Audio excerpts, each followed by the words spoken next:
much for watching this episode of Great Everyday Meals, where I am making simple recipes with basic cooking techniques. I'm going to show you today a frittata recipe that's been in my family probably forever. I mean, as long as I've been around, it's been around also, and it's something that's a favorite now of my own kids. And as we're doing this breakfast series this month, I wanted to share it with you guys, a garden vegetable frittata. Funny to say, frittata. Very simple. We're using, I said, garden vegetables. These are things that you could just grow or buy in any store. We have a plum tomato here that we are going to dice up.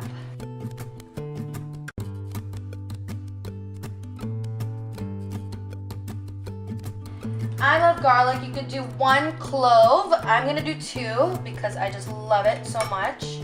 Here's another. Smush down. Very simple, and peel. That's the easiest way to peel a garlic clove. And it's already kind of pre-chopped for you, right? And then you just get your knife.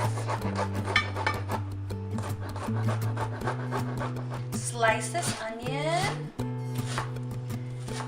And then we have a zucchini. No one's judging you on your knife skills at home. So don't worry about it. Take this zucchini, we're gonna cut it into half moons.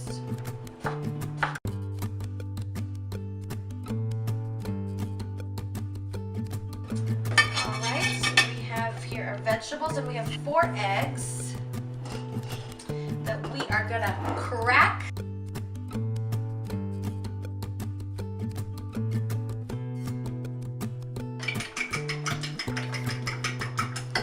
I like to add a little bit of salt in the eggs at this point. Just a little bit, a pinch of salt, just to give it its flavor. And what we're gonna do first, and this is how I learned how to make frittata, and the way my mom did it, the way my grandmother did it, and the way I'm doing it now, is you start with your onions and your garlic. Okay, if you get some other stuff in there, no biggie. And we're gonna saute these together until the onions get soft. So we just want to sweat that out, let it, get caramelized a little bit, just let it soften. So a couple minutes, about medium to medium high heat. So good. At that point, we're gonna add our Roma tomato, plum tomato. This kind of creates a sauce. Especially this one is really juicy. A teaspoon of salt, some fresh cracked pepper, and we have dry oregano. We're gonna add about a teaspoon of that. Just like that, we're gonna add our zucchini. So we have all these vegetables here. It looks so good. I actually decided to add 2 more eggs, so we have 6 eggs, which is probably better for frittata anyway than 4. The next step that I learned from my mom and my grandmother, they would take this filling and they would actually put it into the eggs that we just scrambled. You just want to incorporate those vegetables in. And we're going to take our egg mixture then, put that in, and we want to turn up. There you go. And I think they did that to make sure that all the vegetables, you see that, are incorporated all the way through. You see the edges starting to cook? What you want to do is with your spatula, kind of lift those edges and let the rest of the egg go underneath, and you're kind of cooking it. And with the frittata, you want a gentle heat, not too hot, and you're kind of moving it around. See that? And then letting those edges get nice and cooked, and then you're just going to repeat that process.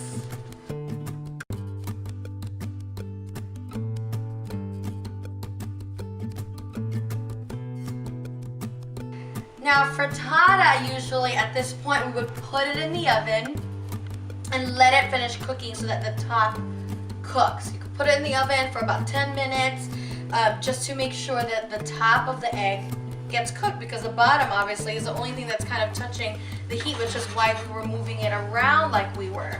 I'm gonna show you how I learned how to make this, which may be scary, which is you just flip it on a plate and you flip it on. Now if I drop this, which happens very rarely, but it happens sometimes, what you wanna do is just make sure that the bottom is loose, right? And I think because, you know, my grandma probably didn't have an oven, but this is the way I learned how. Put it on a plate here. It's about the size of your pan, and then you flip it. Yay, I did it! No mess! And then you flip it, and then you're cooking the other side. And this side you can see it's nice and golden brown, but you can see that it's kind of wet. So that means the other side is not cooked yet. So that's when you just put it to low heat. So after a couple minutes, you just want to check that it's not runny anymore in the bottom. So you just slowly lift it up and you see that it's turning brown. You know, it's nice crust and the egg's not running anymore. And you know that your frittata then is done. And we're gonna slowly put it out there. And there you go, guys. But this is just a simple, super duper simple recipe that I hope that you try at home. Thank you so much for tuning in to this episode of Great Everyday Meals. Make sure you subscribe to this channel.